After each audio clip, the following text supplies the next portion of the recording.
Season marks the end of a chapter and the beginning of new opportunities. It's a time for family and friends to mark the milestone moment, but what are the best gifts and advice to give new grads?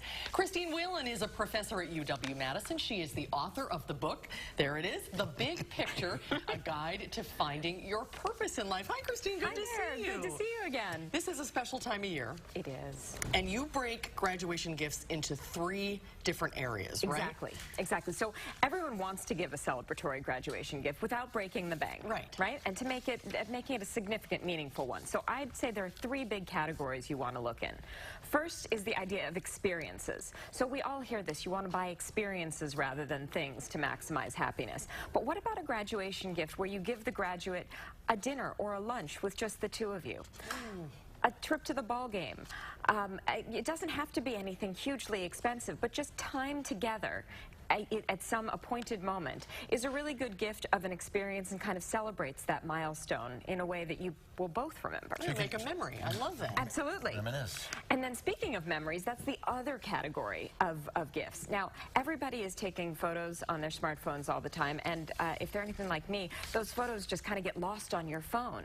So what about a way to have these graduates put their college or high school photos into a photo book up on the wall in mixed tiles, any of those products that kind of take it more tangible. In addition, those high school graduation diplomas, those college graduation diplomas, yes, they are analog pieces of paper, but I still have mine up. I'm celebrating my 20th college reunion in a couple weeks, and so I still have my framed diploma. So those things really kind of matter too. Oh yeah, especially down the road. Absolutely. You think they're not going to have as much value, but after a little time passes, you get real sentimental about that stuff. You do. Yeah. And you look ahead to the next chapter in your life, find a new purpose in your life. Exactly. And so this is where the advice piece comes in. And this is where I wrote a book called The Big Picture, a guide to finding your purpose in life. And it's really, rather than giving advice to the graduate, it asks the graduates the questions that they need to kind of find their advice from the inside out. So ask them questions of what matters most to me, why does it matter, and then how to make it happen in my life. And so whether it's a high school graduate who's looking to make the most of college, or a college graduate who's looking to kind of really make the right career choice and get involved in some job crafting in the career that they have to make it work for them.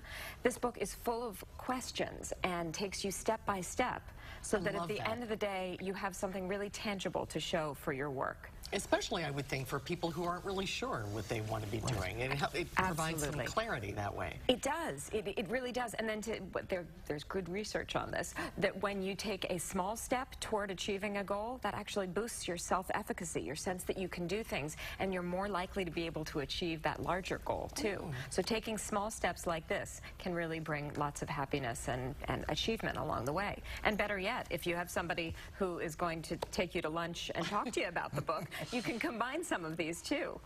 I mean, parents have gone through this at their stage in their life. What kind of wisdom can they pass down? Well, most of these young people are anything like the young people that I know, they don't really want to hear any wisdom from their parents, right? So this is where kind of having a book or a peer network offering the advice really definitely helps.